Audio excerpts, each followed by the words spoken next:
Hello everybody. Good evening. Wonderful to see a hall full of people to, midweek, evening.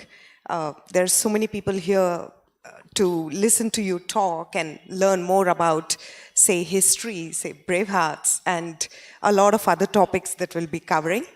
This is Meet the Author, a monthly series to delve into an author's mind and mindset, brought to you by Book Brahma, the destination for all things connected to literature and Kannada literature in particular. I'm Surabhi Shastry, and I'll be hosting the next 1 hour session of Meet the Author, brought to you by Book Brahma. Engineer, math expert, financer, banker, and just like that, an award-winning author, a historian, a music lover, a musician himself. Honored to have the effervescent Dr. Vikram Sampath with us today. Welcome, Dr. Vikram. We'll not just talk about what you have written, but we will also talk about the whys and hows of it. Are you ready? Yes. So just a heads up, I have not shared the questions or the script with Vikram. It's going to be like an extempore today. So let's start off right away, I must say. What is this love for history you have? You keep digging deeper and deeper into what has gone long past. First of all, a very good evening to everyone, and thank you for being here on a weekday evening, braving traffic and all of that, and coming here. So thank you, Surabhi, for that question. I think, I must confess here that in my growing up years, which was in Bengaluru, at the Aurobindo Memorial School here in Banshankari, in my growing up years, I don't think I really liked history as a subject, mainly because of the way I think it is taught to all of us. Most of the history classes would mean kneeling down outside class because I just simply could not memorize who succeeded whom, which war was fought in which year. Even now, it's very tough to have those dates in mind. But then serendipity or happy accident is how I would define my foray into literature and particularly history. If you remember, those days there was this very popular television serial called Sword of Tipu Sultan by Sanjay Khan. I think I was 12 or 13 years old then. And if you remember there, the Mysore royal family was shown in a very, very poor light. The Vodeyar Maharaja was shown like this obese retard who was dancing along with the court dancer, and the Maharani was one of those typical, Ekta Kapoor vamps who was all the time conspiring and conniving and all of that. And there were lots of protests, if you recall, in different parts of Karnataka because though it's been so many decades since the royal family has ceased to exist, I think we hold them in a lot of regard and reverence here for what they have done to the state. The foundations of modern Karnataka have in some ways been established by the Vodeyars. So I was looking at all of this and something in me, rankled, and I said, I need to find out the truth behind this false portrayal. And from then on began a series of, journeys to Mysore.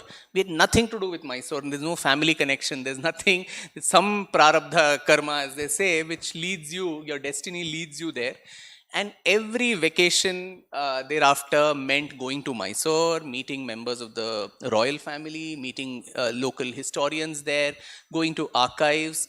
And mind you, it was never with the intention that I'll have to write a book about this. It was just a young boy's inquisitive mind trying to find out more.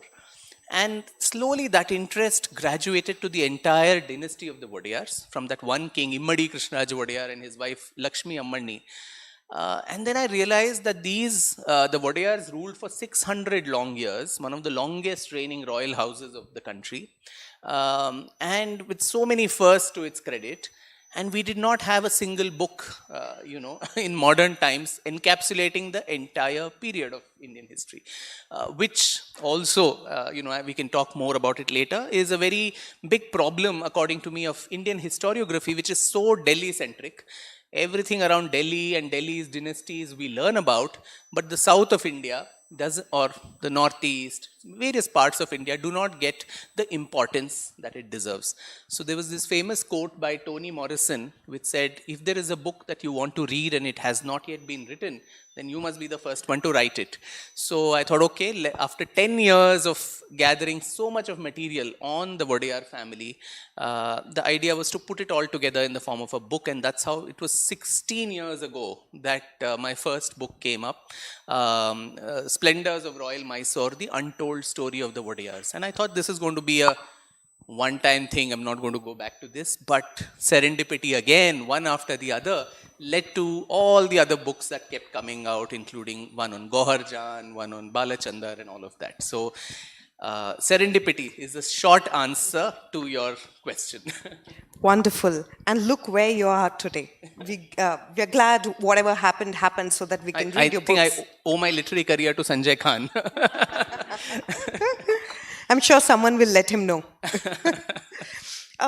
So is it the people that interest you more or the matter? So how do you pick your topics or, subject matter? Like you have written about Gohar Jan, and then there is this work called Ball also you have. So, it's quite contrast. So how do you manage to pick your subjects? As eerie as it might sound, I would like to have the sense of humility to say I don't choose my subjects, the subjects come choosing me. Because there are some things which are inexplicable, Surabhi, because while I was researching on the Wadiyars, by chance again, serendipity, I came across this mention of this lady called Gohar Jan, a visiting musician who was there only for about 2 years in Mysore. And there was a small, box file full of some of the letter correspondences between her and the Maharaja's government. And it just said that she was the first Indian, the first musician of the subcontinent who recorded her voice on the gramophone in 1902. Now here was a Tawayef, a courtesan with no, known legal, heirs or whatever, no students, no family, nothing. And she had died in 1930. But then just looking at her, maybe that name had a ring to it, Umrao Jan, and the whole fascination with that era.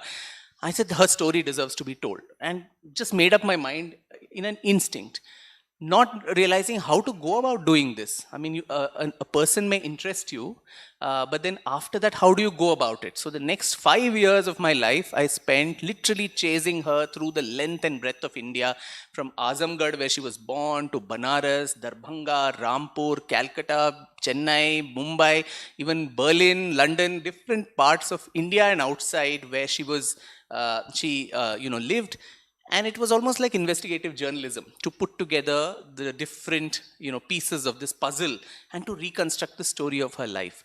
So is it the person who interests you? Yes, because I look at history through the lens of biography. Biographies of interesting people. It so happens that the pattern so far has been of people who are either misunderstood, maligned, or forgotten. These, kind of characters come looking for some redemption through my pen, and through their, it's not just the story of the person, but also through the lens of biography, you look at the history of the times.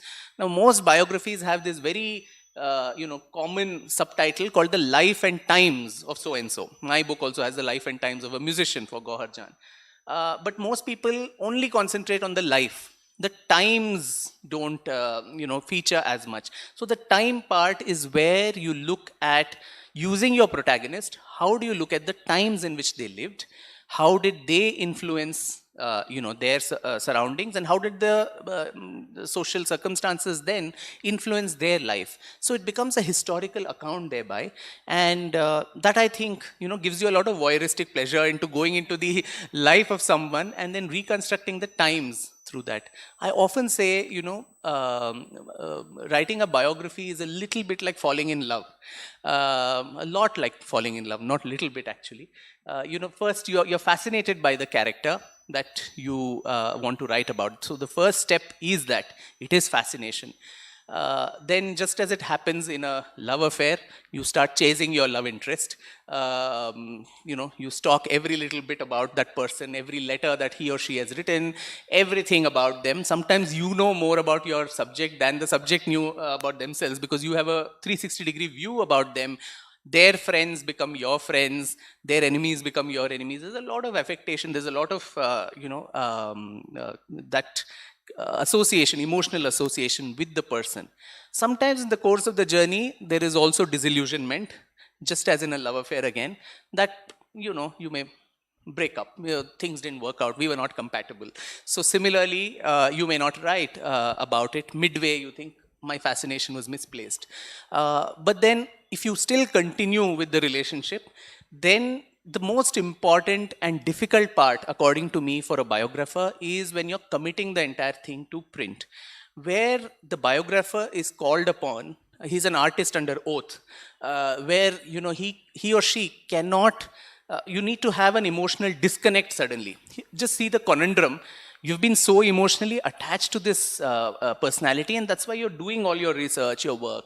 But if you, while writing it, again, you become very, very passionate, very emotional, then there's a very thin line between a biography and a hagiography. So the biographer is called upon to cut off those emotional cords with the subject, and bring out the subject with all warts and all the defects. It's not just eulogy to the person. And I think that's one reason why Virginia Woolf, in her essay in 1931 called The Art of Biography, she called biography as one of the most restrictive of all arts.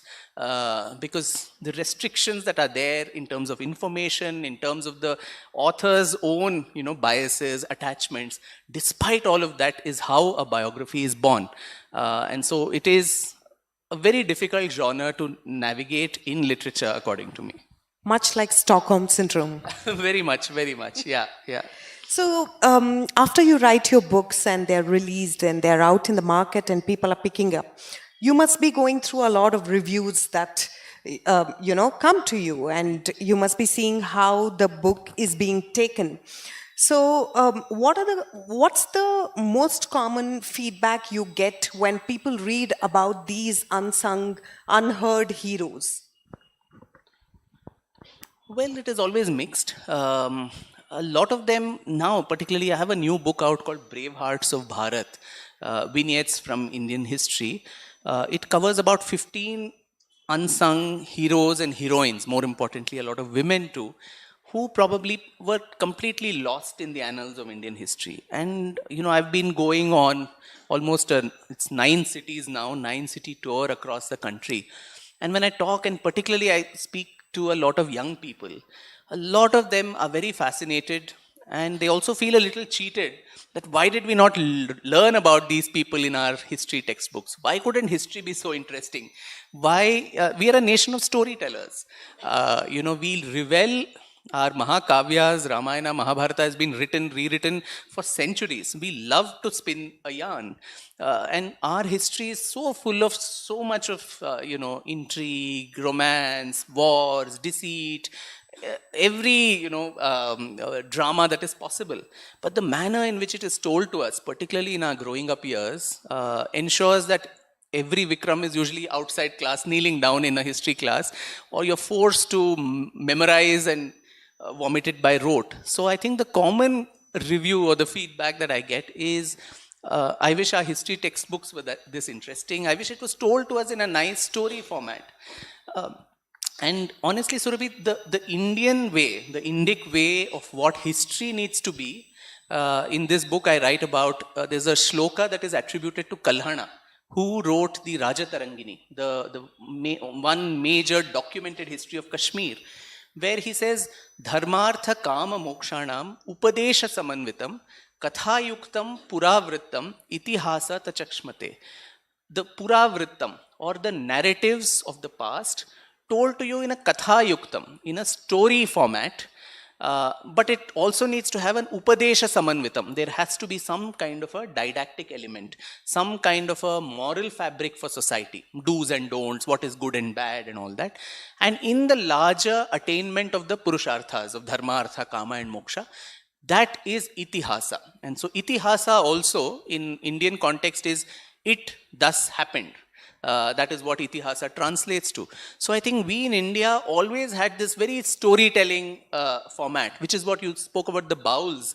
Along with my friend and Grammy Award winner Ricky Cage, we made this film on the bowls. That's also a storytelling. It's through stories, through music. I think there's intertwining of all these different art forms in our culture. That joy of looking at our own past in this very interesting manner, that has been stripped off us in the manner in which academically at least it is pushed down our throats. So that is one of the most common things that I hear, that I wish history was interesting. We would have probably pursued it. We would have probably read more. We would have probably known more about our own past. True that. Vikram, as a celebrity author, you know you're a celebrity, right? Celebrated author, celebrity author.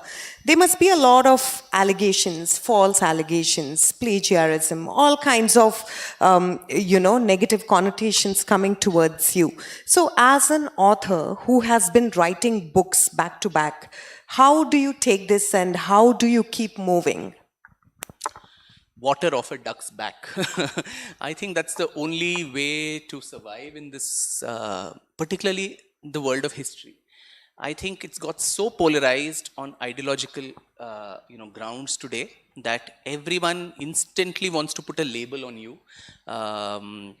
This wing and that wing and this and that, and there's some kind of allegation all the time. 7-8 years ago, I think I was a little more sensitive to all these. Basically, also being a musician, I have a heart of an artist. So artists are very sensitive human beings. But I think you need to grow a thicker hide, particularly if you're navigating a subject as polarized as history is. And I think for the longest time, Surabhi, the historiography in India has been subjected to the stranglehold of ideology, what would be called as Marxist historiography, which has not allowed, a flourishing of multiple opinions, diversity of views, diversity of, thought processes. There's just been one monochromatic narrative about everything about India and her past, including about her freedom struggle and all of that. So in my book, the 2 volumes on Savarkar, again, a very, very, I think, polarizing figure. Either people like him a lot or they hate him to the core. There is no nuance available, unfortunately, in today's India, or probably the world over, where everything is looked at binaries. The Bushism of either you're with me or against me. Between this 1 and 0, it can be a huge range of fuzzy logic, where you can sometimes agree, sometimes disagree. That space for centricism, or being a centrist, and not a leftist or a rightist or whatever that is, I think that can't even be conceptualized in India today. And all the battles, even in politics, if you see, everything is today almost fought on the grounds of history. Sometimes even when I open the news channels, every third day I keep getting calls to appear in debates which I don't pick up or don't accept. It's all on matters of history. I wonder, is Aurangzeb, Tipu Sultan, are they fighting the elections today? Because that is the thing that occupies center stage for most politicians, for news anchors, for everything, rather than looking at bread and butter issues of today. Should the airport in Bangalore be named after Kempe Gowda or Tipu Sultan? And that is a debate which will take us several months and years of waste of time, whereas all of us Bangaloreans would want a good high-speed road or metro train to take us to... Or one straight road without bumps. Yeah, either of it. That is our concern, but they will somehow distract your attention, and all our attention will be, is Tipu great or Kempe Gowda is great, and in that the caste politics, community politics, all of that coming into. So I think in such a scenario, if you're really wading into difficult waters as a historian, first of all, you need to know that this is inevitable. There will be backlash. Establishmentarians, status quoists who have held fort for so long, for 70 decades or even more, would resist. So as I said, water off a duck's back. It just doesn't matter where it needs to be dealt with, in the manner it needs to be dealt with, legal, otherwise. I take all those measures very ruthlessly. But then, the show goes on, nothing affects, and I go on with my next work. Wonderful. So, coming back to your latest work, you told us about Brave Hearts of Bharat. 15 wonderful characters, 15 beautiful stories, very, very well written, I must say. So, how did you arrive at this list? What was the kind of research and work that went behind writing about these 15 people? Creating that list was more about whom to leave out rather than whom to include, because there were just so many. Just to give an idea or context of the genesis, my very dear friend and fellow author, economist Sanjeev Sanyal and I, we met in Delhi. And casually, while talking, both of us being, historians, history buff, he said, "Have you ever noticed that, in the history that we were taught in school, it seems like a long laundry list of battles that we as India and Indians have lost. And if we talk even among ourselves, right from, that myth of the Aryan invasion to Alexander and Porus to Shakas and Hunas, and then the Arab invasion of Sindh to the Turkic invasions under Ghazni and Ghori to the Mongols, the Mughals, the Dutch, the Portuguese, the French, the East India Company. We always know all about the battles of Panipat, the battles of Tarain, the Battle of Buxar, Battle of Plassey, the 712 invasion by Muhammad bin Qasim. We would know Muhammad bin Qasim's name, but we wouldn't know Raja Dahar, who actually put up a resistance against him, and it took the Arabs 70 years to actually conquer Sindh before actually it fell. The Anglo-Mysore wars, Anglo-Maratha wars, Anglo-Sikh wars, all of this are battles that we lost. Now today, if we are around as a only pre-Bronze Age civilization which is still alive and kicking, there must have been some battles we won also. There must have been some resistance that we put up as a country. So where are those tales of those resistors, those tales of courage? And here I must qualify that there is a very thin line between being jingoistic about your past and having this genuine sense of pride for your own past, your ancestors, their achievements. And so when we were talking about this, can we name 5 battles where we won civilizationally and as a nation? It was very tough to put that list together. And so that kept germinating in my mind. This was 2016 when we had this conversation.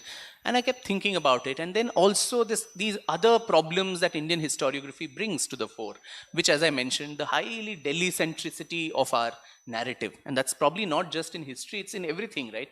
The MCD polls in Delhi occupies mainstream attention for days on end. It's after all a municipal corporation. Nobody there cares that Bengaluru has not had a elected council since 2 years now, and that is not national debate. But who won in MCD and what happens? Parts of India, the northeast can go under floods, but tyranny of distance, that doesn't come in the Delhi newsrooms. Some 2 people fighting over each other in some JNU, which is just one university among hundreds of other universities in the country, that is conflated to mean as if there's a huge battle happening in the whole of India. So I think this centricity of Delhi also manifests itself in our history. We all, in our growing up years, we probably knew a lot about Khiljis and Lodhis and Tughlaqs, and we can narrate all the the Mughal succession line word to word from Babur to the last one. But if we ask our youngsters, can you name, say, 2 Ahoms from Assam, Ahom kings who ruled for 600 years, or maybe the Cholas who ruled for 1,000 years or so, other than Rajaraja and Rajendra? Can we name 2 or 3 Chola kings? It's going to be very difficult. So that's what, as I said, when we speak of the history of India, it needs to be an inclusive history of all parts of India. The Northeast is a black hole. We don't even consider that as a part of our, the story of this nation.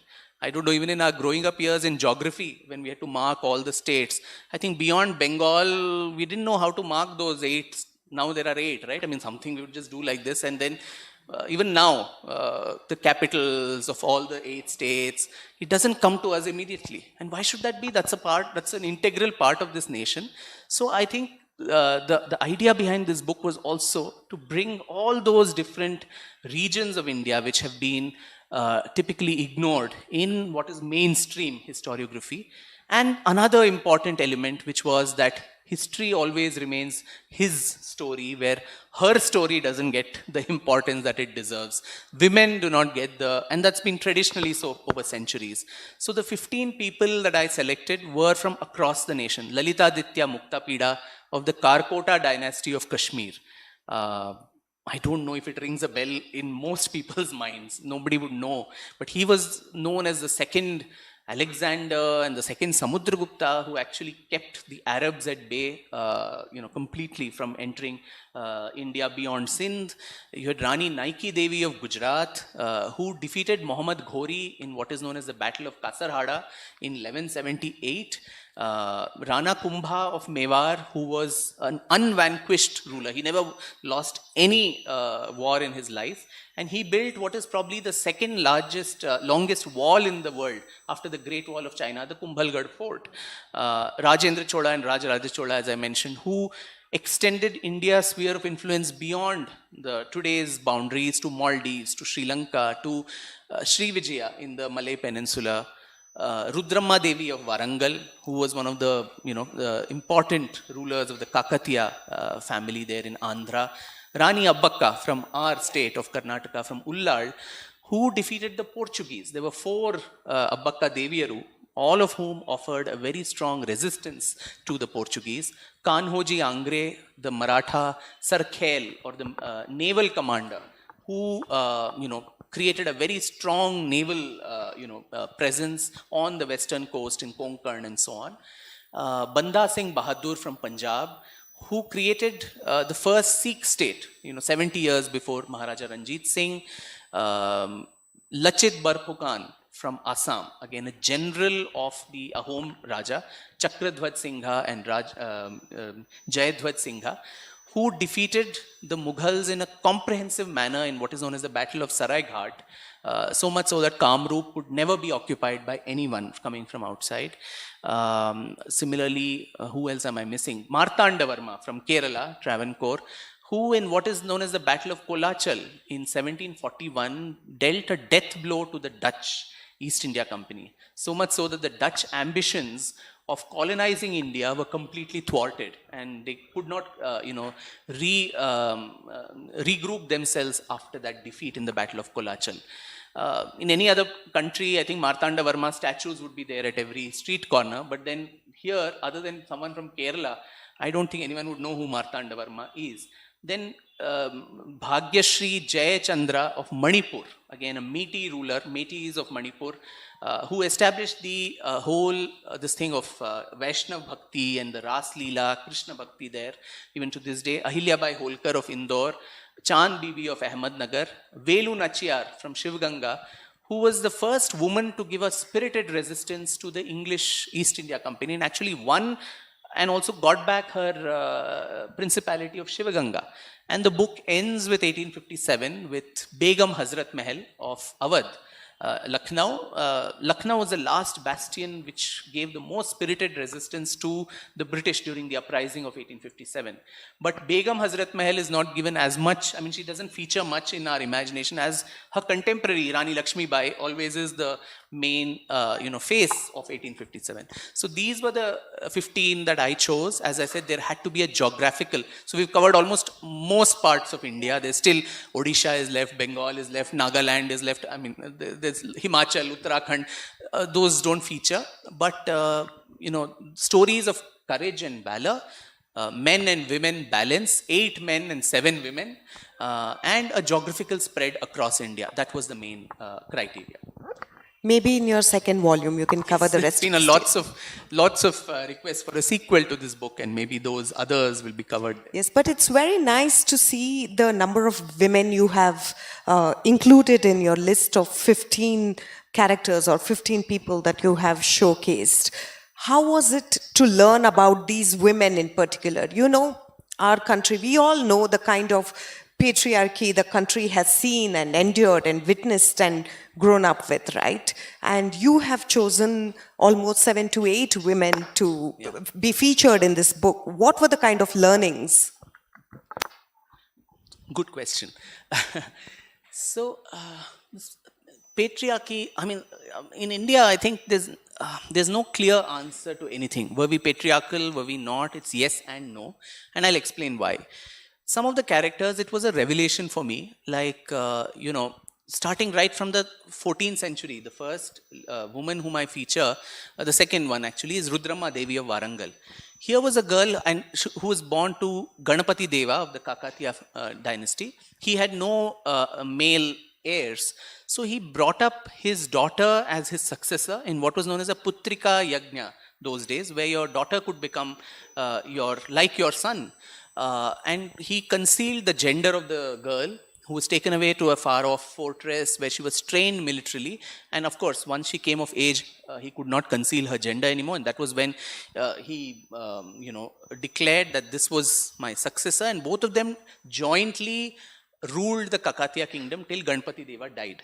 And of course, since the time he died, there were uprisings, there were both within and without the Kakatiya kingdom to unseat her, because a woman was thought of as a easy target. And she, in fact, died at the age of 80, defending her kingdom in battle. So till the very end, till her last breath, she had to fight and, to maintain. So there was a lot of opposition that way. But her father was the one who gave her this training, who also ensured that she ruled along with him. And you see the same thread several centuries later, where Velu Nachiyar, who also her father from the Ramnad principality, actually trained the daughter in every aspect of military warfare.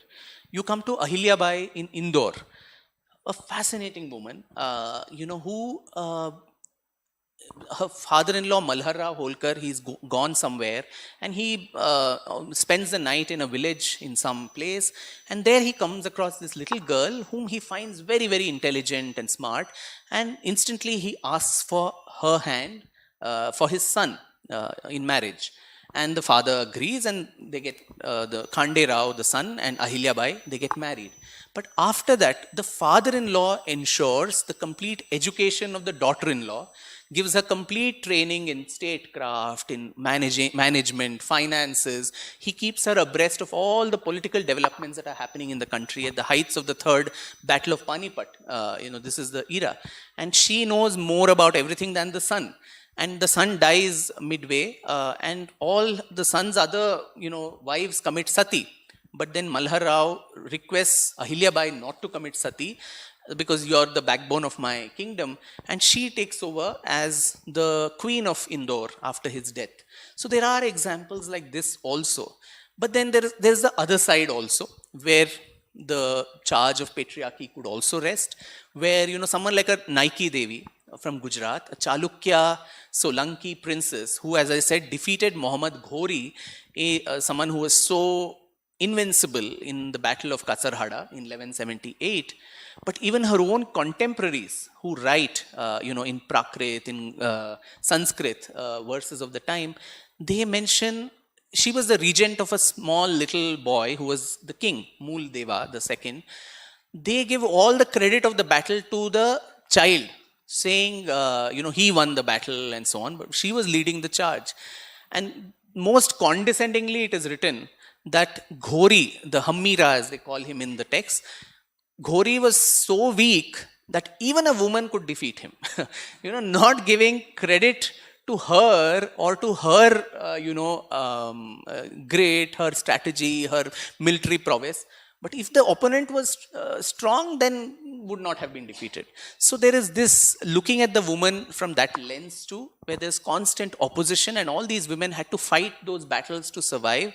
Rani Abbaka as well. And I saw that too, Surabhi, a common thread, even with people I have not covered, Rani Didda of Kashmir and so on. When the woman is very, very, strong as a ruler, and if one of the children died or something, which was common then, mortality rate being so high, some of the children died midway. The common bazaar gossip was, this lady is a witch. She's practicing black magic against her own children. That was there even against Rani Abbakka. An Italian traveler who comes to Ullal says, in the bazaar, I heard this thing that, she routinely does black magic, and one of her sons died, and she probably killed him herself because she was very insecure that he would take over the throne. But the same thing would not be told of a man. If the king's sons died, nobody would say he performed black magic against his own son. But a woman would always have to be pinned down, and these stories, these insinuations, these gossips had to be told that she's not fit for being a ruler. So I find this very complex, dichotomy. On the one hand, you have fathers and fathers-in-law investing their time and effort to raise their daughters as equals. At the same time, there is also attempts to suppress them by society, by also within the family. So I think, and the absence of a woman narrative in our history, I think that is a very troubling syndrome where after,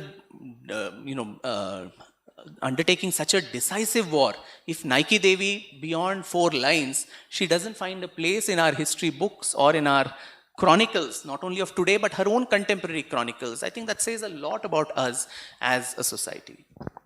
Wow, fascinating. Now we know what, what part of history pulled you to it, why you're writing books after books. If you still haven't got a copy, it's time. It's quite fascinating, and you should go ahead and pick your copy of Brave Hearts of Bharat. Vikram, you're now 8 books old, each one better than the other. You have learned quite a bit in the process, and you're sharing that knowledge in your writings. But what is the ultimate agenda? You have left a very comfortable, well-paying job, corporate job, and you got into full-time reading, learning, and writing. So where do you see this heading? I wish I knew. It was very, very soul-sapping, to be honest, because I was working in, G Money and Citibank and Hewlett Packard and looking at Excel sheets in cubicles like this, wondering, am I just going to die one day calculating the profit and loss of some American company, or is there something more? And history and music would be playing in my head as I was looking at those sheets. So it was completely, split personality disorder syndrome there happening. But I was really very fortunate. Very few people, I think I feel extremely grateful to the universe. Very few people can make their passion their livelihood. And for me, the accidental break came when, I had gone to the University of Queensland just to give a talk like this. They invited me. And the professors there from the departments of history and music said, you had done so much of work, so why don't you put this all together in the form of a PhD, and then we'll award you a PhD. In India, they will probably look at, do you have a BA degree, do you have a this, that, but I think outside your works, by then I'd already written 3 books, so I think that was more of a credential than having a paper certificate saying I've done this and 40% marks I've got in history from this university or whatever. So they gave me this thing which gave me the courage to give up my corporate job, and actually the next 4 years spent there in framing the entire process of research for a PhD thesis. And I think that does a huge amount of difference, because the manner in which you structure your thoughts, your research, your analysis, I think the training that you get there is quite invaluable. And since then, there's been no looking back, touch wood. And I don't know, more fascinating characters need to find me, and hopefully they find their redemption through my keyboard. I can't even say pen. So of course, currently I'm working on a very, very difficult topic, which is the biography of Tipu Sultan, a full-length biography of Tipu Sultan. I must mention that, during my first book, Splendors of Mysore, Tipu and Haidar is one section in that book. And there were lots of talks and this and that happening in different places. So in one of the centers in Bangalore,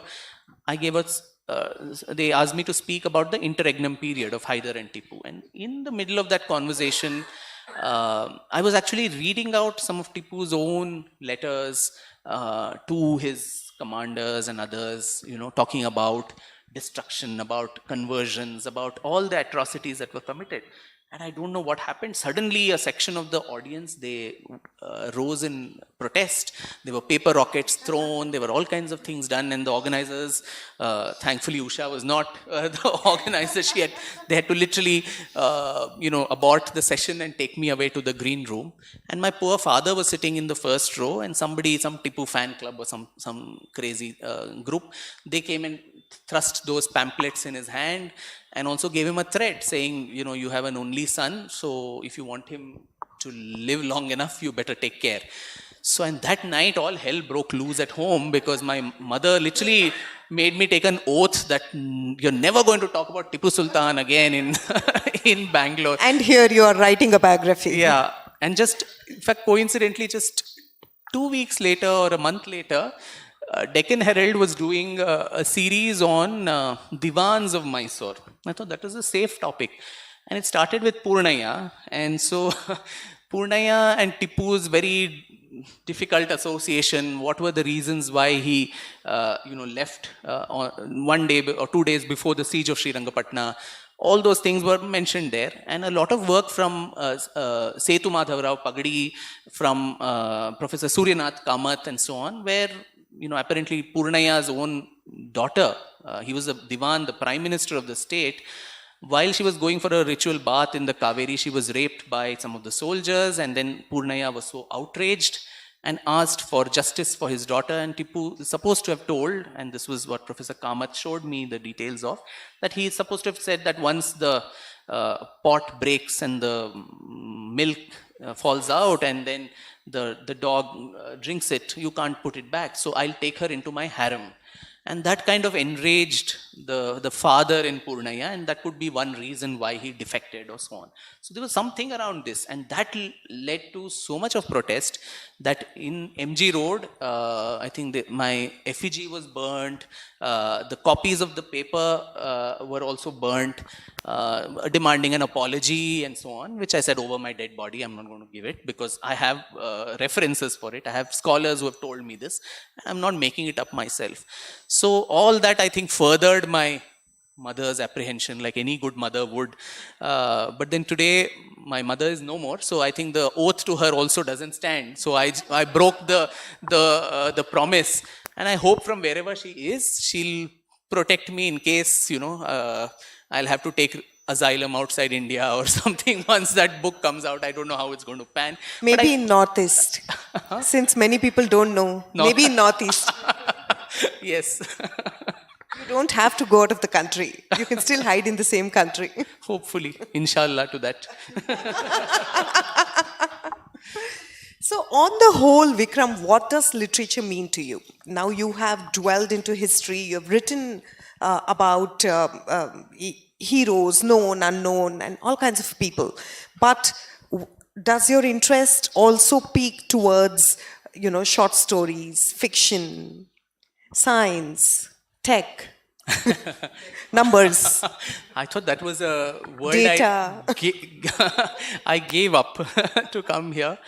I read all of them. Poems yes, also. I read a lot of fiction and poetry and so on, theatre, I visit concerts, all of that.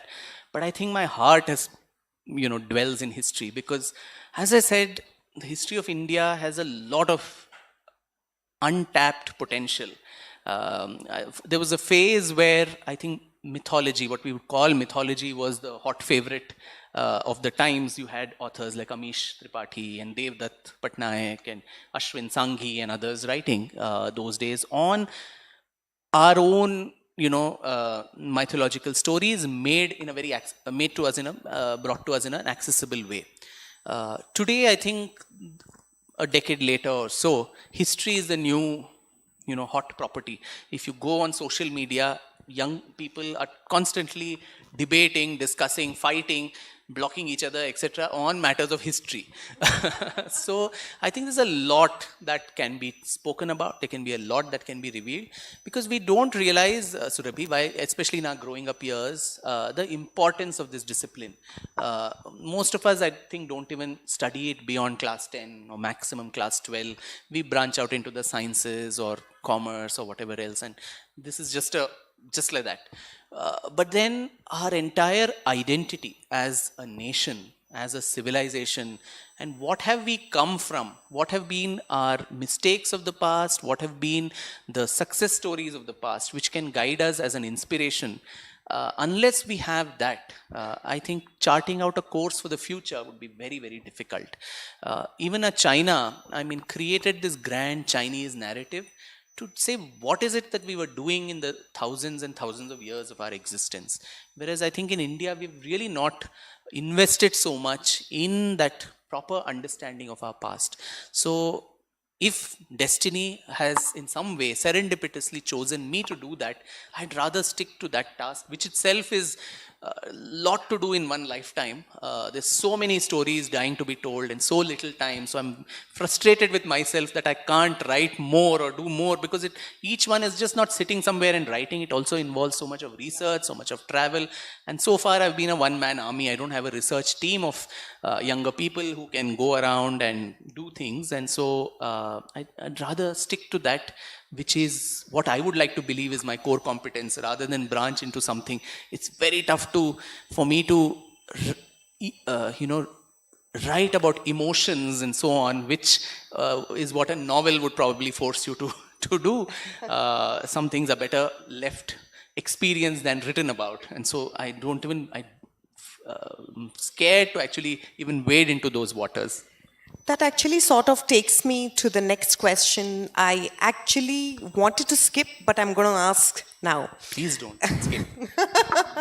So, how would you feel if your books were made into scripts and films? Actually, it's already been.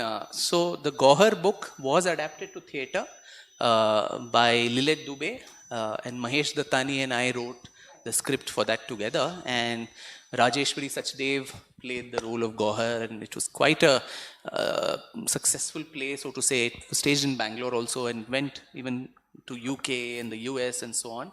Many successful shows. And in fact, the rights of the Gohar book have also been bought by Ashutosh Gowarikar, who wants to make a film on it. And I think she would be a fascinating subject for, after Umrao Jan, if someone can make a real nice film on that era of courtesans and the nobility of the time and so on. But it's to those of my friends and others who had read the book, they found the play to be very shallow.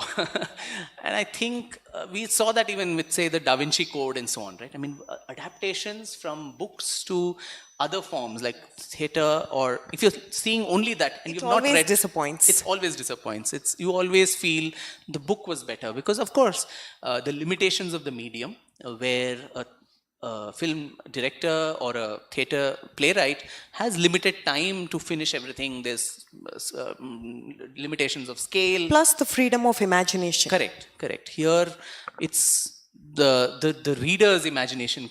In every page, you can go into your own excursions of imagination.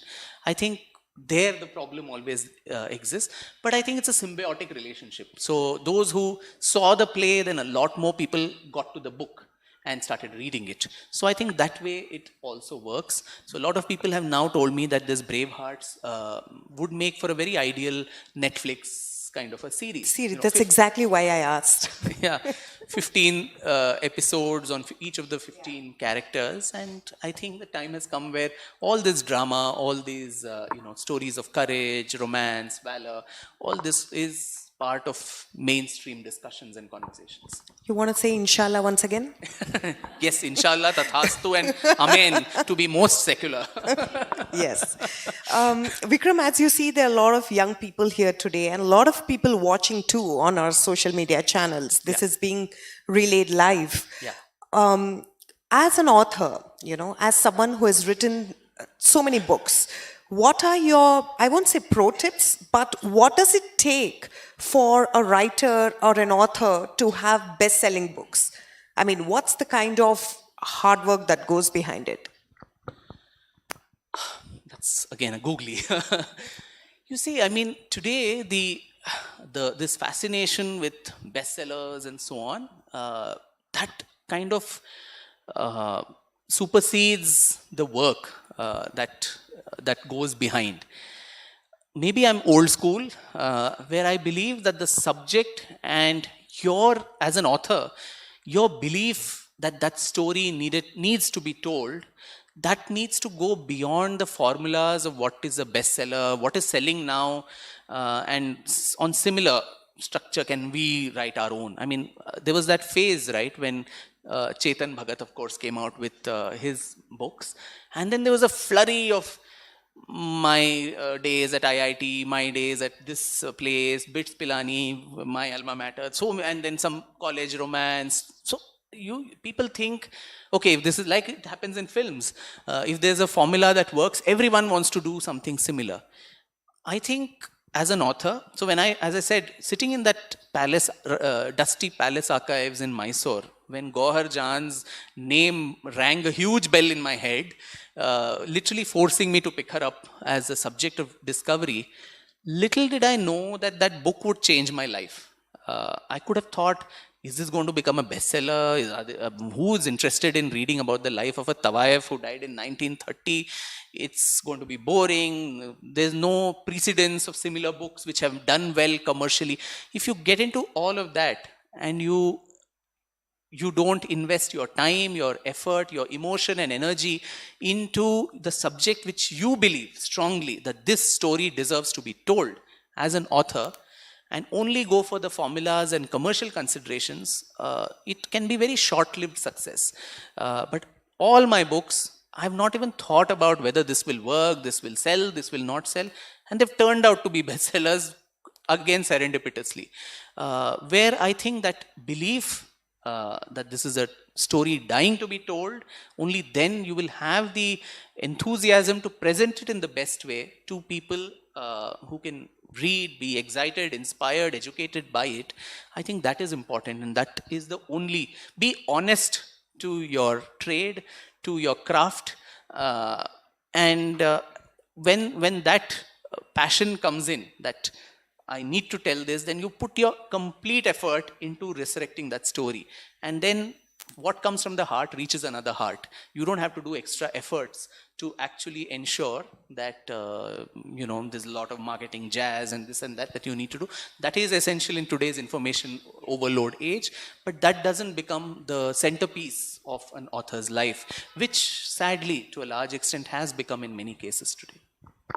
Some fantastic points there to remember for all you budding writers and authors and even artists. Vikram, my last question to you before we open the floor for questions. You know, it is said that you're inclined towards the ideologies of the political flow, the current political flow. And it is seen it is observed in your writings and in your interviews and, the talks that you give. What's your take on it? What is the inclination? Not sure. So, likewise. So, as I said, today, if you're talking about, as I said, even this when you write about a contested and contentious figure like Savarkar, immediately a label needs to be put that this is apparently inspired by someone or someone. When people keep saying influenced. For me, he's a very interesting character. A historian's enigma.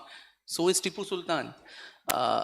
Linear, monochromatic, dull characters without shades of lot of gray, just black and white, they don't interest me. I love to look at these people and explore the complexities and the historical complexities that they present.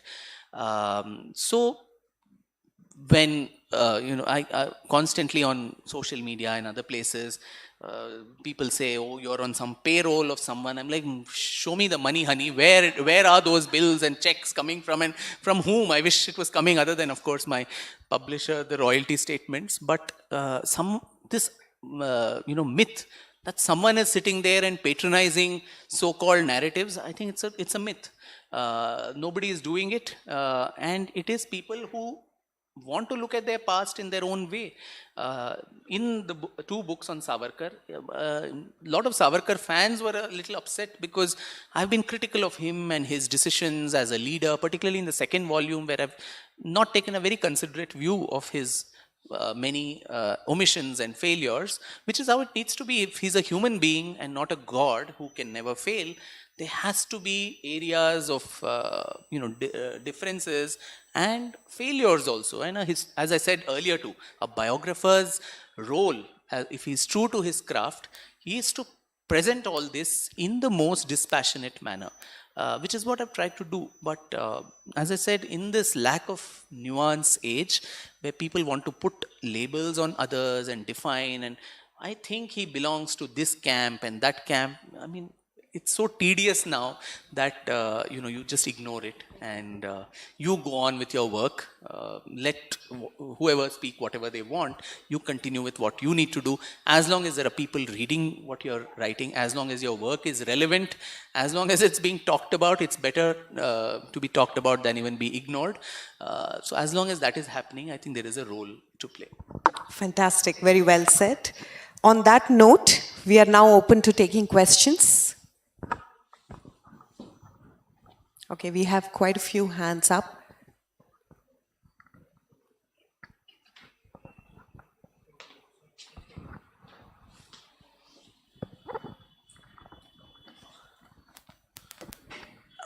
Good evening, sir. I'm Hemant. I have two questions for you. Do you become emotional while writing history? History is not just about valor. There are more than sacrifices and all.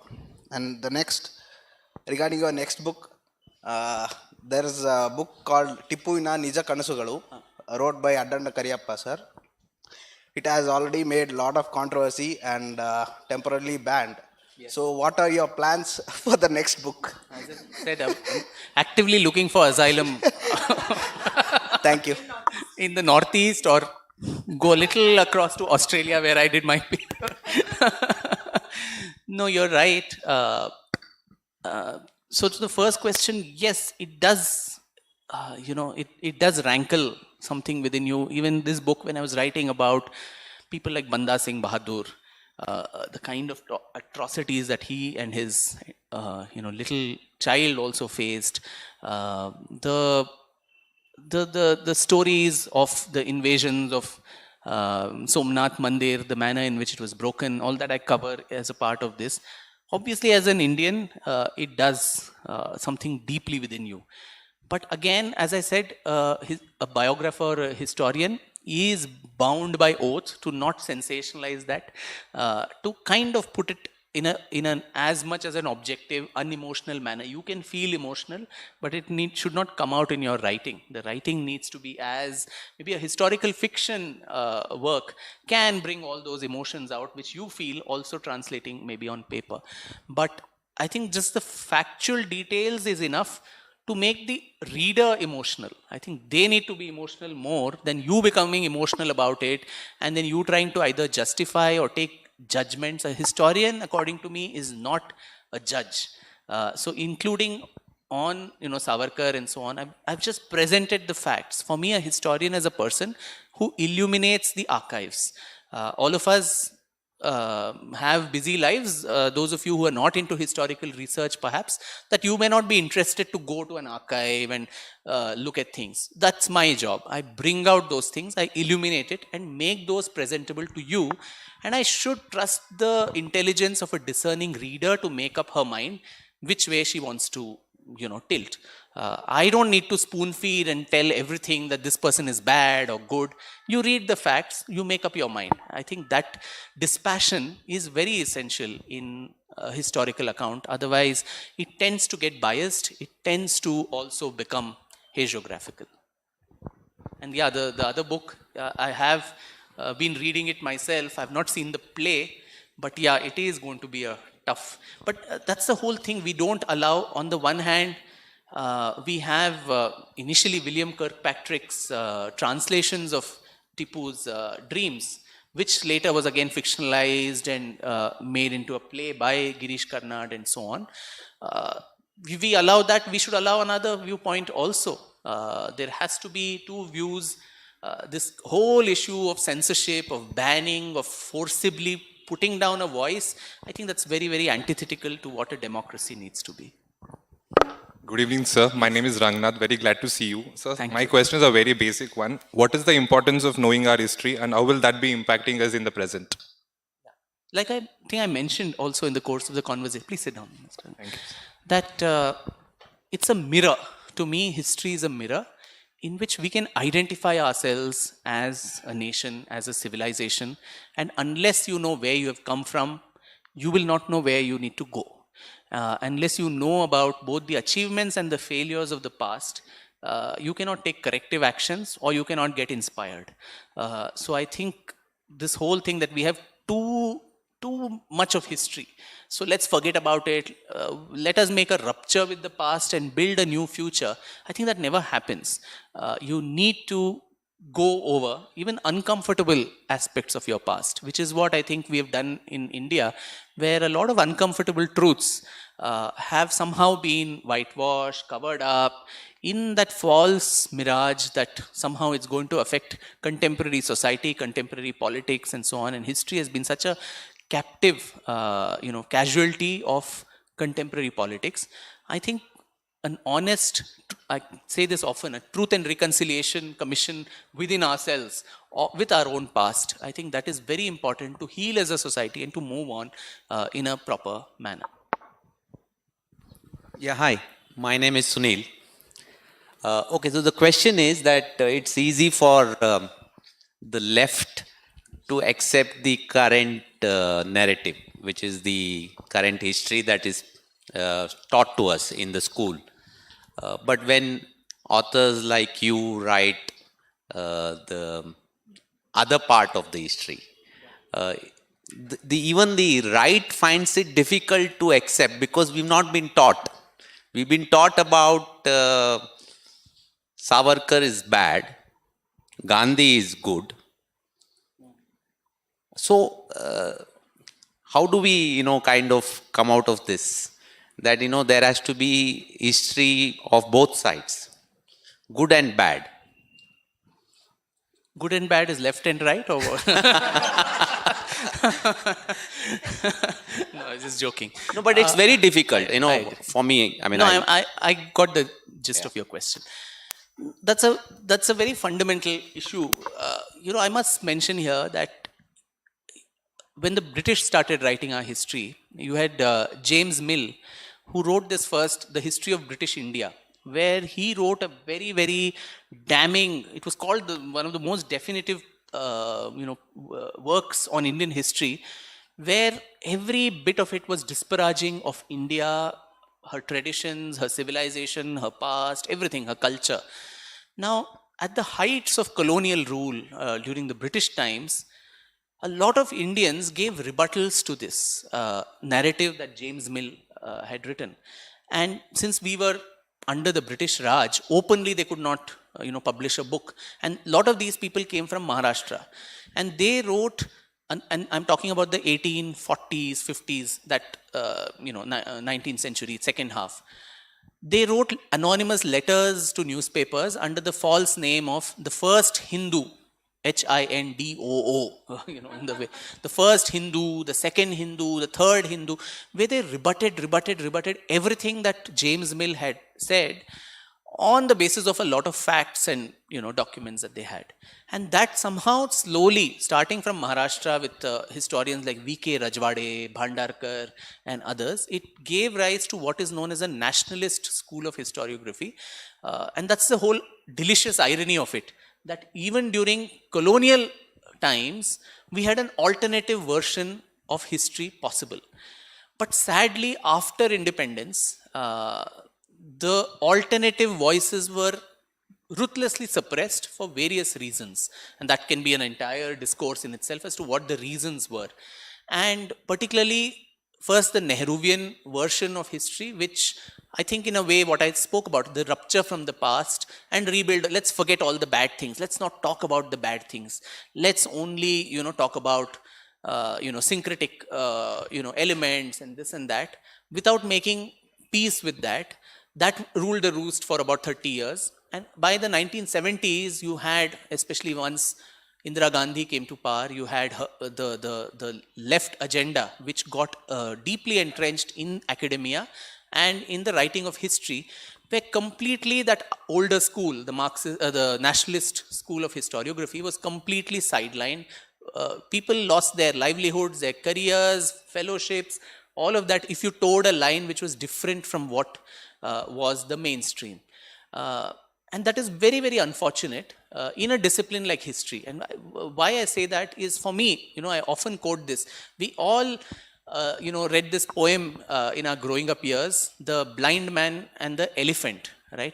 There's a elephant in the room, literally, and there were lots of blind men who were asked to describe this elephant. So each blind man touches one part of the elephant. Someone says elephant looks like the trunk. Someone says it looks like the tail. Someone says like the tusk. Someone like the body. They were all correct in their assessment, but they were all wrong, because the elephant was the sum of the parts of all the assessment of the blind men.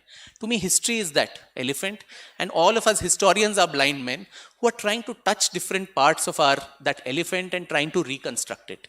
So the discipline thrives itself on multiplicity of views. When that gets suppressed and there's just one dominant monochromatic view, the discipline doesn't thrive, and probably that is the reason why it is such a boring and insipid read for most Indians.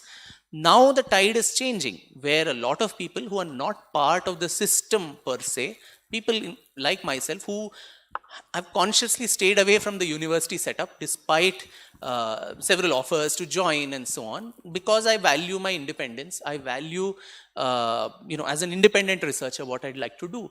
So a lot of these books which come, and I'm not the only person. There are numerous others who are doing this outside the system per se, who are trying to put out these alternative versions. Some could call it a nationalistic version. Some could call it anything else. But that difference is essential if that discipline has to thrive. And this is happening now. People are reading, people are beginning to question the status quo, and that is what also leads to the backlash that comes from the establishment. If someone has held a fortress for 70 years, and if someone from outside is throwing rockets at your fort walls, obviously there's going to be a backlash, which is what people like me also face, and we fight back, because it's a war that we are fighting, literally, of narratives.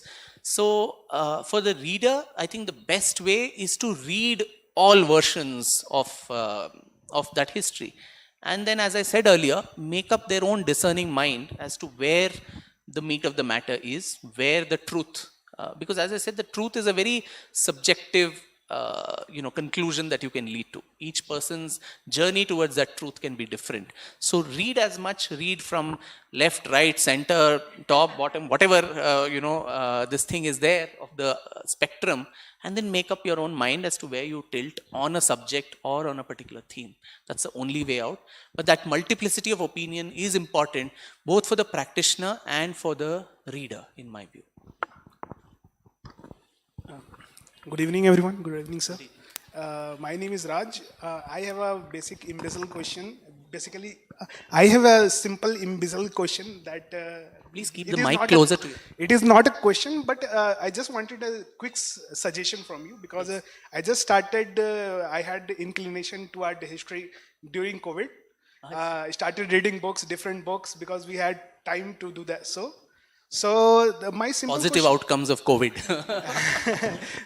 it's before COVID, it was like reading fictions and books that are like for entertainment purpose. But when you get time to think, you get to know many things. Yeah. So basically, my question is that you told about that you as a historian have a tendency to illustrate the archives, because most of us are unreachable to that, and not possible for everyone to do so.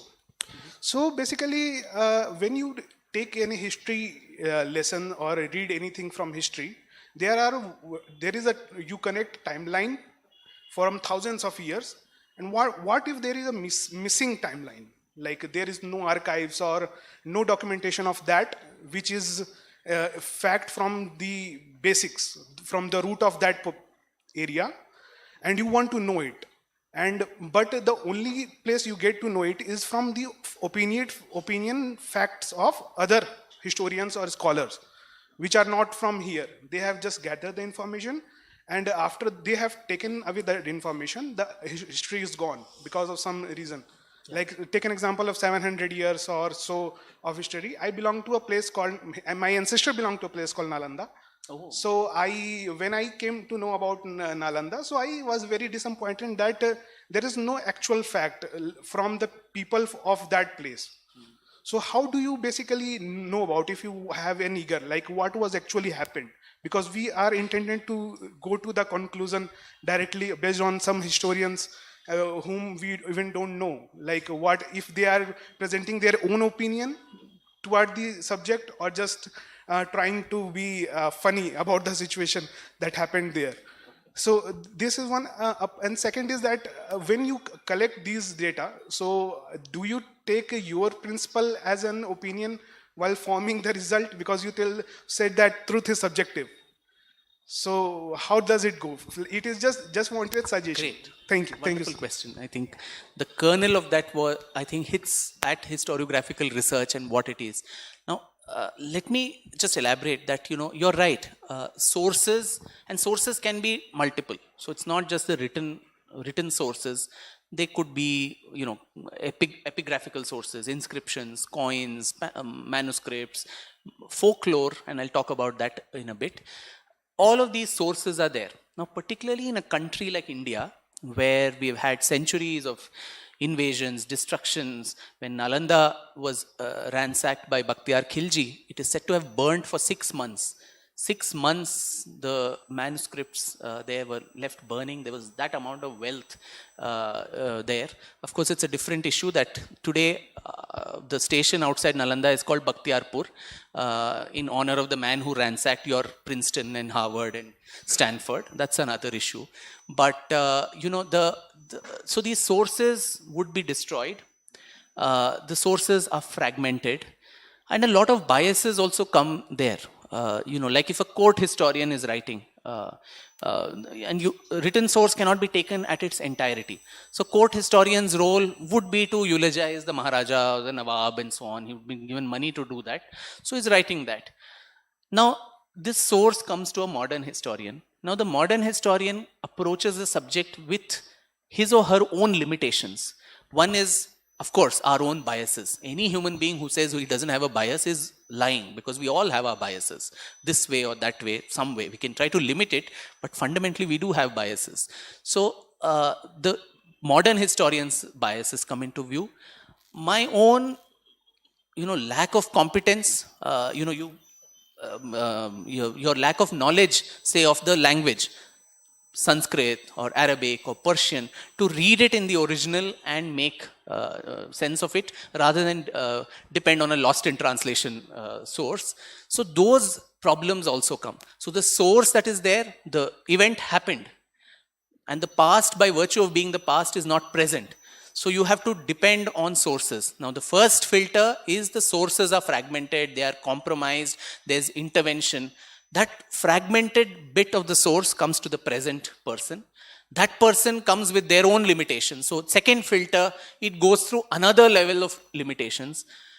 And then the final, just imagine from the actual truth to the final output, what a small version of that could actually be there. And that is sadly the limitation of the discipline. And that is why I said, nobody can lay claim to the absolute truth. There have to be multiple views. Different people are looking at different things and bringing it out with their biases, with their availability of documents, with their availability of sources, their research competence, so many things.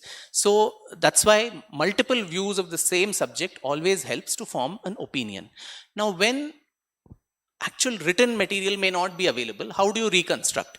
Then a lot of historians also rely on folklore. and oral history. One example, even for this book, when I was researching on the Abbaka Ranis of Ullal, very little is available, textual matter about them. Some bit in Kannada, little bit in Tulu, and so on, but otherwise very little. Now, these are the times of Kantara.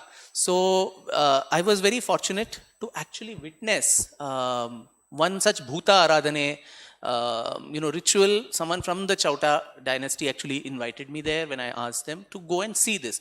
And in one of the rituals, Abbakka Mahadevi was invoked by the Bhuta Aradhane specialist. And in the course of that, there were lots of fantastic tales that were told about how the Portuguese, these Tenginkai Chippu, the coconut shells, in that the maddu or the ammunition was put, and in the middle of the night we hurled it across, and the Portuguese were destroyed, and this and that. And all of this was a part of the narration and the entire thing there. Now, for a modern historian, can you take that completely? There were lots of other fascinating tales that were told, but in such a case, you take the folklore, and a very important element of any research methodology is what is known as triangulation. You triangulate that to the maximum extent possible with any existing other source. Do the two sources match? Is there a contradiction or conflict between the two? So in my case, I went around looking for more references or mention to this lady, and particularly this entire episode of her defeating the Portuguese Armada. And quite surprisingly, I found a mention of that in an Italian traveler's memoirs. This man called Pietro della Vel, who heard about Abbakka, contemporary of hers, and we're talking of the 17th century. So he he heard about her valor in the court of the Emperor of Persia, who apparently spoke about her. And then he, in his world travel, he said, I need to go to this Ullal and actually meet this lady. And he actually meets her. And there's a first person account of his, where he talks. Of course, there's a colonial lens to the whole thing. He says, she was so ugly and obese and dark and did not fit into the entire picture of a European queen that he had come in his mind with. But then in the course of that discussion, he also has written documentation saying this is what she did. There were these heroics which all her Mapillas, Mogaviras and all these other soldiers of hers hurled these coconut shells on a Portuguese armada, and about 200, 250 of them caught fire. The governor, Portuguese governor, was killed, and they left in fright from Mangalore coast. So somewhere that Bhutaradhane ritual, in its own unsophisticated manner, was perhaps talking a historical truth. And which brings me to that original thing, Kathayuktam Puravrittam. In those kathas, in those stories, there is that kernel of truth. And how much of that kernel of truth to extract, how much of it to use in your narrative, that is the craft of a modern historian, who works under, as I said, immense restrictions, the most restrictive of all the arts, only because it is so sparsely available or so fragmented, so intervened. So it's a difficult task, but again, it's a very subjective task. So that is why multiplicity is important, to read all elements or aspects of that same truth. Thank you.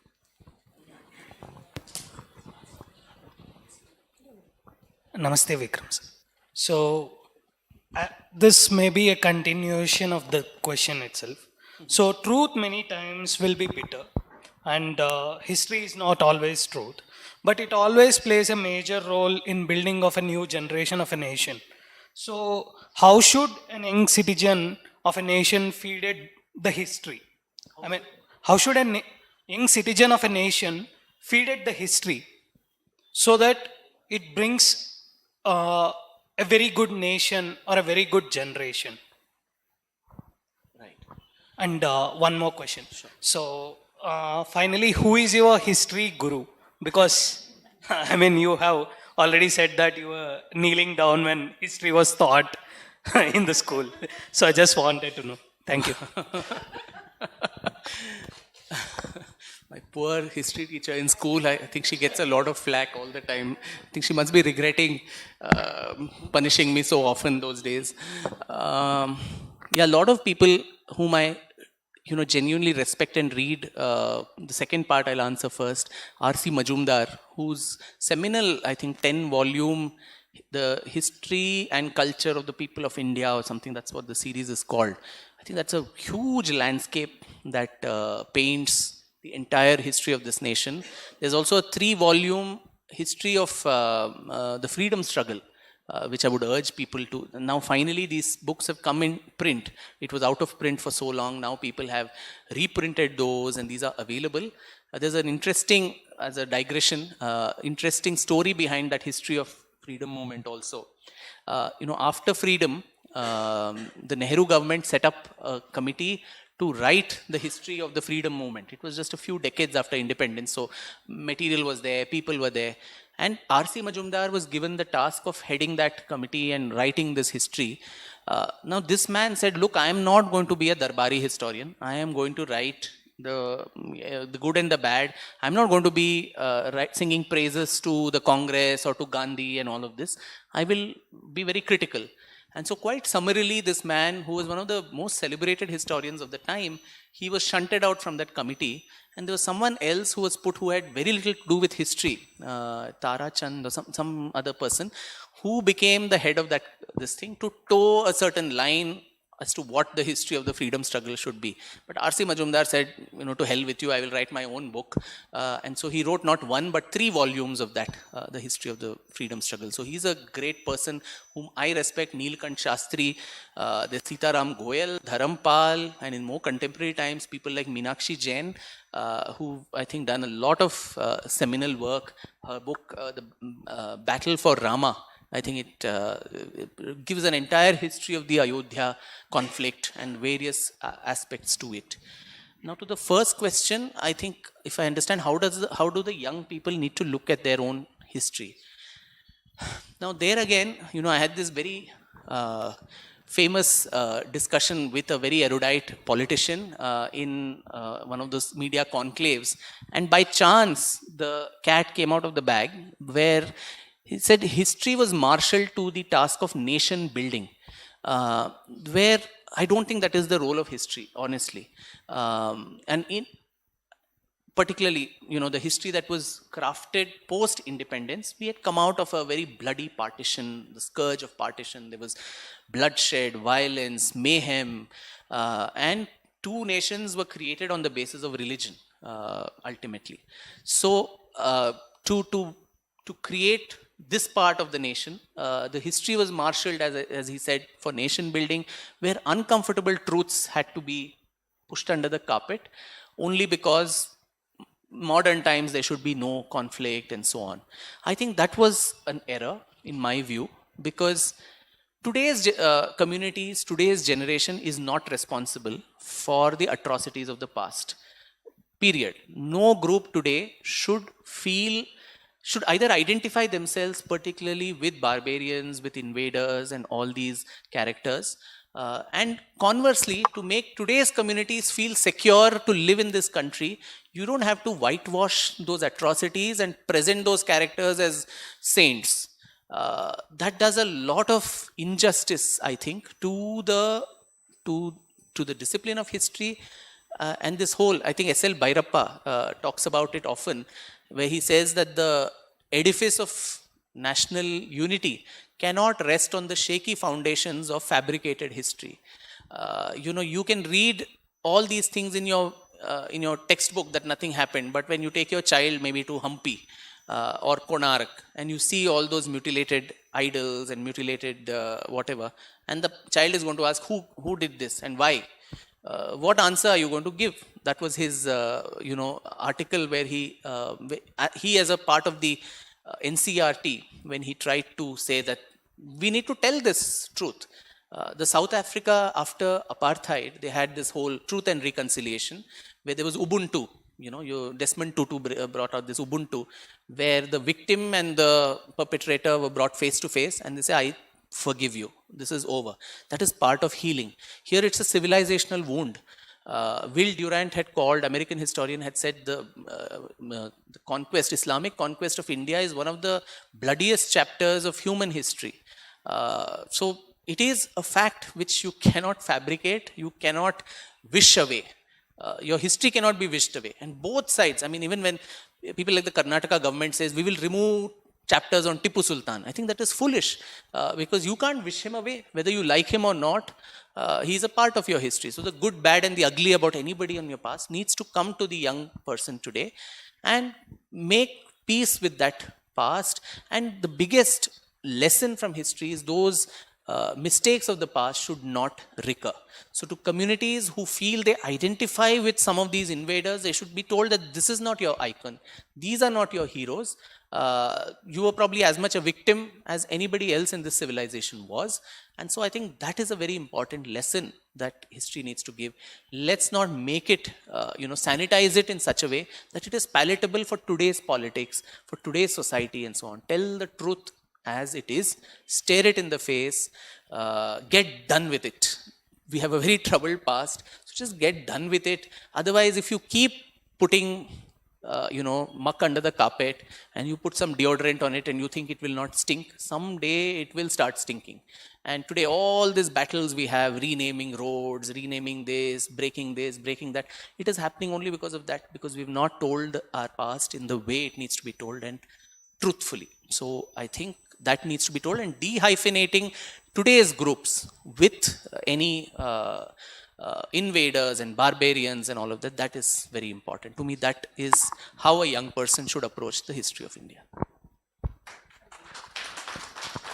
Yes.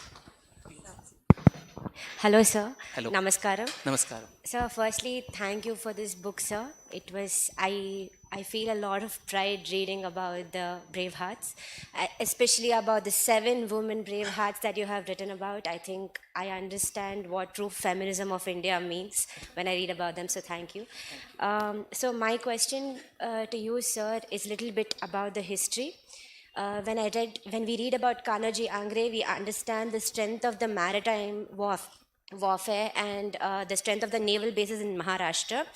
So how strong were the naval bases or the naval resistance put up by the other coastal states, so like for example Karnataka or Kerala, Andhra Pradesh? How strong was the naval resistance put up by the other states? That's a great question. I think, so even in this book, I speak about 2 major naval powers. One is, of course, the Cholas, and then the Marathas. They were the main naval power, so to say, in our history. With a difference, the Cholas went on the high seas, they went and conquered what they did in Sri Vijaya and so on. The Marathas never went on a naval war. They largely looked, and Shivaji Maharaj looked at strengthening the coast. I think he understood. That's why the series of sea forts that were built on the Konkan coast, that was very important. The other states, there was no single dominant empire or group like the Marathas. Till the Vijayanagara Empire was there, and I talk about that even in the Abbaka chapter. Till the Vijayanagara Empire was there, the Portuguese had a tough time, dealing with trade concessions and all of that, and they probably covered a lot of the other, what is today the 4 other southern states. But with the collapse of the Vijayanagar Empire and smaller principalities coming in, you had Keladi and all these other smaller, Ikeri, Keladi, those smaller principalities which came, and Ullal too. They offered only locational, isolated resistance in individual acts of bravery. But a concerted naval power, so to say, was absent in many of those areas, and probably that is one reason they fell also easily. And by then, I think the sea route was used more, especially from the Kerala side, more for the trade, pepper trade, spice trade, and so on. But even there, like what Martanda Varma does, ensures that he cuts off the Dutch imagination from India itself completely. But then he also allies with the East India Company. He didn't look at the English as a potential threat, even as he was eliminating the Dutch. So that dichotomy also comes. Probably Shivaji and the Marathas were one who saw that in a large scale. So that stretch of land maybe from the Gujarat to Maharashtra, northern Karnataka belt, that had this strong naval presence, but a lot of other places did not, have equal, commensurate courage, naval resistance as our march of history continued. Thank you. Yes. Good evening, my name is Chandrasekhar. I'm happy I'm meeting you for the first time. My association with you began with your first book, The Splendors of Mysore, and I've come back to Mysore.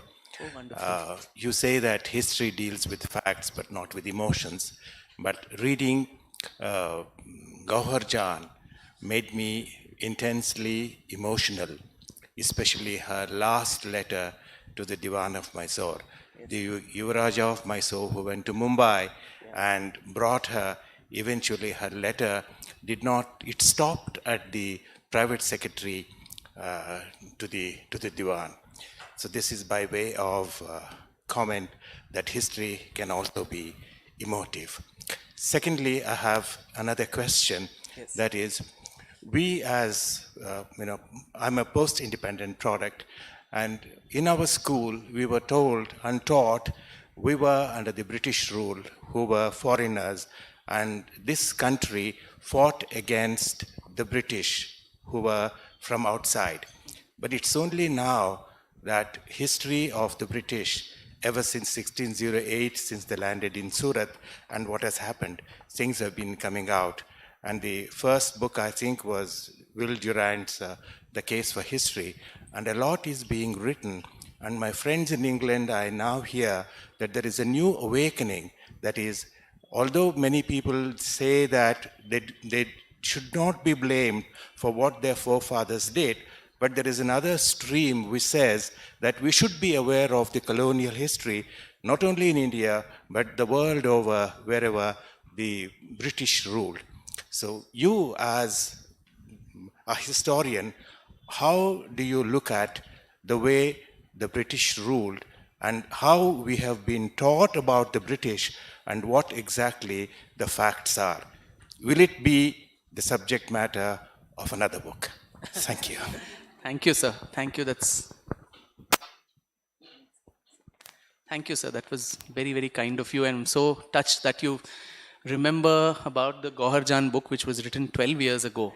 And I think my point was, I'm so glad it made you emotive. I think that was the whole idea that I said, it should make the readers emotional. The writer needs to just present the facts. So I'm glad that that letter actually did something to you.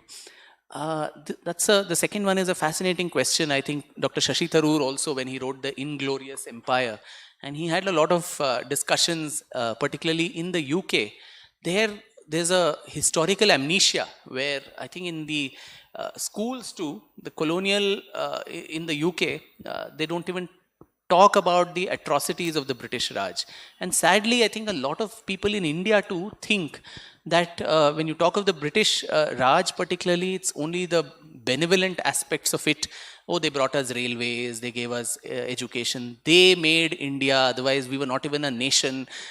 They united all the disparate groups into one entity. All this, somewhere subliminally, I think a lot of educated Indians also somehow believe. And out there, those atrocities, the Bengal famine, I'm seeing that there are lots of apologists today who actually say Churchill and the British were not even responsible for the Bengal famine of 43, which is quite a shocking thing in itself. The idea is, and Dr. Tharoor also in that book argues very forcefully that when we say reparations, we are not looking at monetary reparation that Britain needs to give back. I think their tottering economy will further collapse if they give back what all they looted from us. We don't even keep asking for the Kohinoor, though we have a prime minister there of our origin and our state's damad. But, but despite that, I think just sometimes, as to the follow-up to that question, sometimes acknowledging and just saying sorry that itself goes a long way in healing these wounds of the past. We can't wish them away. They cannot be quantified through monetary terms, reparations, through reinventing stuff and so on. But just telling the truth and making people aware of it, and having that solemn pledge that we will not allow this to repeat again, I think that is a very, very therapeutic and healing effect that history can probably have. At least when it comes to the British Raj, in India at least, a lot of people are still aware of some of the excesses and so on. Children in the UK may not be aware. They're also now waking up to the horrors and excesses. In India also, why the British Raj, including our opposition to it, we've been told a very, very linear story of a non-violent, peaceful manner in which we asked the British to leave, and they politely, one day they got fed up and said, okay, we will go.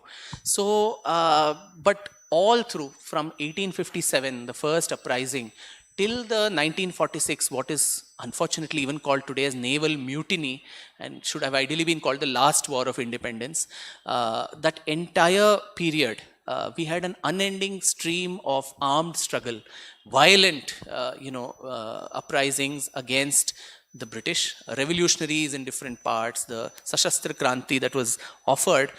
That also doesn't get featured so much in the manner in which we read our history, particularly of the freedom movement. And that's again how our history post-independence was written, where a mainstream narrative was given all the importance and all other things were made sideline. These are shown as isolated cases of bravery. We hear of some Bhagat Singh, this, that, etc. But these are shown as individual acts of bravery, some hot-blooded young men who threw one bomb, then they got caught and they were sent to the gallows. But the entire stream of armed struggle to the British, and how that is a very, very compelling story that they never gave up, right? As I said, inspiration from the 1857 thing to create an insurrection in the British Indian Army, which is what the INA and Netaji Subhash Chandra Bose, the Indian National Army, eventually did to create that uprising within the army. At the end of the Second World War, there were 2.5 million soldiers in the British Indian Army, out of which only about 10-20,000 were Europeans. The rest of them were all Indians, Indian blood and skin color, who were working for the British Army. So the revolutionary strategy all the time was drawing inspiration from 1857, that if you create an insurrection in that army, and even say 10-20% of this large number could be seduced to patriotism, then the edifice of the British Raj could come collapsing, which was resting only on military might, which is what the INA and the naval mutiny and so on did. And so that story is now slowly surfacing. People are talking about it. There are books being written about it and so on, which I think needs to tell this other story. So not only the excesses of the British Raj, but also how did we liberate ourselves from the British Raj? If we are having Amrit Mahotsav and all of that, 75 years, the actual reason why we got our independence also we don't know correctly as a nation, which is so sad, because again, I remember I think after independence, there was Clement Attlee, the British Prime Minister, who was the Prime Minister of Britain when the transfer of power happened. He comes to India, I think in 1952 or 53. He goes to Bengal, and there the acting governor of Bengal and the High Court judge, Fani Bhushan Chakraborty, he stays with him.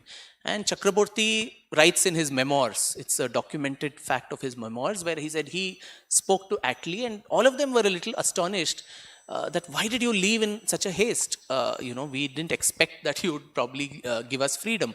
Even freedom was supposed to come only by 1948. 1 year in advance you left, and left us to our misery, the partition done in such a shoddy manner, all the bloodshed, all of that. And Attlee is supposed to have said, and as Fani Bhushan Chakraborty recounts, that the heroics of Subhash Chandra Bose and of the INA, we didn't want a repeat of 1857. We didn't want another carnage where Europeans were massacred in Kanpur cantonment and other places. We didn't want that. And that is what led us to go. Then Chakraborty continues his questioning and says, how much did particularly, the efforts of the non-violent movement of Gandhi, particularly Quit India, how much did that influence your ultimate decision to give us freedom? And I'm not saying this, it is funny. Attlee who says and Chakraborty who writes, Attlee is supposed to have sniggered and said minimal. So, so what I'm trying to say is I'm not disparaging any stream. Every stream had its importance. The non-violent movement was extremely important. But so equally important were these, armed struggle that we had across the country, and as told by our own colonizers. So I think that comprehensive view of the Raj and our liberation from it, the time has come when we are mature enough as a democracy to not get so emotionally attached to that saying this truth is somehow being disrespectful to that movement or so on. It's just, this is how the truth panned out. So I think there is a scope to talk about all of this in a very, very open and a dispassionate manner. Thank you. Vikram, with you around, time just flies. Thank you for spending this time with us. Yes, exactly.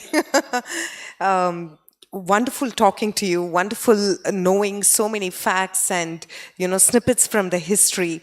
And again, I reiterate, please go and get your copy of Brave Hearts of Bharat. And thank you for coming over, everyone who is here today, everyone who is logged in to watch this live. Thank you so much for being with us this evening.